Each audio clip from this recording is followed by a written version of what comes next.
बोधि प्राप्त करने के अनंतर और अपने सद्धर्म की रूपरेखा निश्चित कर लेने अनंतर बुद्ध के मन में एक विचार आया। क्या उसे दूसरों को अपने धम्म का उपदेश देना चाहिए अथवा अपने ही कल्याण में रत रहना चाहिए? उन्होंने सोचा, निस्संदेह मैंने एक नया सद्धम्म पा लिया है, लेकिन हर सामान्य आदमी के लिए इसका समझ सकना और अनुकरण कठिन है। बुद्धिमानों तक के लिए यह अति सूक्ष्म है। आदमियों के लिए अपने आप को आत्मा और परमात्मा के मायाजाल से मुक्त कर सकना कठिन है। आदमियों के लिए रस्मों और रीति रिवाजों और धार्मिक संस्कारों के बंधनों से मुक्त होना कठिन है।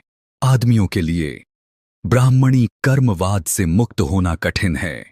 आदमियों के लिए आत्मा को नित्य मानने के सिद्धांत से मुक्त होना कठिन है। और मेरे इस सिद्धांत को मानना भी कठिन है कि आत्मा का कहीं कोई स्वतंत्र अस्तित्व नहीं है और मरणांतर भी कहीं कोई आत्मा शेष नहीं रहती। आदमी स्वार्थरत है, वे इसी में मजा लेते और आनंद मानते हैं। आदमियों के लिए मेरे सद्धर्म को स्वार्थपरता के ऊपर स्थान देने के सिद्धांत को समझना कठिन है।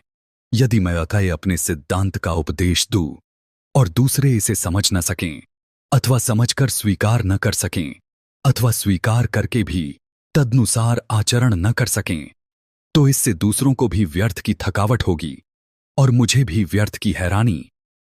मैं इस संसार से दूर रहकर एक सन्यासी का ही जीवन क्यों न बिताऊं?